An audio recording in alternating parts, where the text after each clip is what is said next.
বরাবরের মতো হানফো থ্রিলস রহস্যের অনুসন্ধানে আপনাদের সবাইকে আবারও সুস্বাগতম। বর্তমান বিশ্বে অন্যতম একটি ভয়ের নাম হচ্ছে পারমাণবিক বোমা। হিরোশিমা এবং নাগাসাকিতে এর যে ভয়াবহতা আমরা দেখতে পেয়েছিলাম তা হয়তো ভুলতে আরো কয়েকশো বছর লাগবে।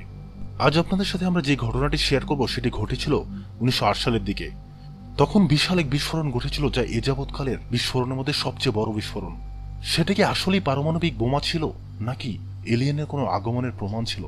এই রহস্য আজও পর্যন্ত কিন্তু সম্পূর্ণ অমীমাংসিত রয়ে গেছে।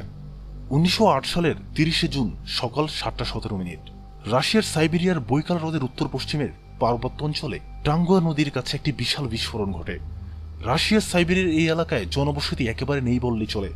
ধারণা করা হয় ওই স্থান সমুদ্র তল থেকে প্রায় 5 থেকে 10 কিলোমিটার উপরে বায়ুমণ্ডলের মহাশূন্য থেকে আগত কোনো বৃহৎ উল্কা বা ধূমকেতুর সাথে বায়ুর সংঘর্ষের ফলে এই বিস্ফোরণটি ঘটেছিল। কিন্তু প্রকৃতপক্ষে কি কারণে বা কিভাবে এই প্রচন্ড শক্তিশালী বিস্ফোরণটি ঘটেছিল তা আজও সম্পূর্ণ রহস্যে ঘেরা। এটা এখনো পর্যন্ত ভূপৃষ্ঠের উপরস্থিত বায়ুমণ্ডলে ঘটা সবচেয়ে শক্তিশালী বিস্ফোরণ। যদিও এই বিস্ফোরণের কেন্দ্রস্থল বায়ুমণ্ডলই ছিল, কিন্তু ভূপৃষ্ঠে এর প্রভাব কম ছিল না। এই বিস্ফোরণের শক্তি এতটাই বেশি ছিল যে হিরোশিমার পারমাণবিক বোমার চেয়ে প্রায় 1000 গুণ বেশি ছিল। এই বিস্ফোরণে ওই স্থানের আশেপাশের প্রায় 2150 বর্গ কিলোমিটার এলাকা জুড়ে আনুমানিক প্রায় 8 কোটি গাছকে মাটির সাথে শুয়ে দিয়েছিল। বিস্ফোরণের ফলে সৃষ্ট শকওয়েভের প্রভাবে রিক্টার স্কেলে 5 মাত্রার ভূমিকম্প হয়েছিল, যা একটি শহর ধ্বংস করে দেওয়ার জন্য যথেষ্ট ছিল। এই ঘটনার পর অনেক বিজ্ঞানী এবং গবেষক এর কারণ খুঁজে বের করার চেষ্টা করেছেন, কিন্তু এখনো পর্যন্ত এর কোনো সদুত্তর পাওয়া যায়নি। আর এই ঘটনাটি আজও রহস্যবিদ্ধ একটি ঘটনা হিসাবে রয়ে গেছে, যার নাম দেওয়া হয়েছে টাঙ্গুস্কা বিস্ফোরণ। ওই স্থানে আশেপাশের অধিবাসীদের ভাষ্য অনুযায়ী প্রথমে তারা আকাশে একটি সূর্যের মতো উজ্জ্বল নীলাভ রেখা ছুটে আসতে দেখেন। এর 10 মিনিট পর স্থানটিতে উজ্জ্বল আলোকশিখা দেখতে পান এবং সাথে সাথে প্রচন্ড বিস্ফোরণের শব্দ ভেসে আসে। শব্দের তীব্রতা এতটাই বেশি ছিল যে তা ওই স্থান থেকে 300 কিলোমিটার দূরের মানুষকেও শকওয়েভের ধাক্কায় ফেলে দিয়েছিল।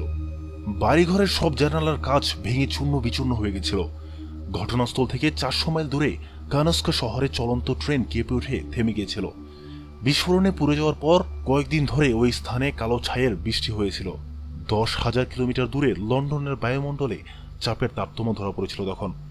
1914 সালের প্রথম বিশ্বযুদ্ধ, 1917 সালের রুশ বিপ্লব, গৃহযুদ্ধ ইত্যাদির ভিড়ে টাঙ্গুস্কা ঘটনাটি চাপা পড়ে।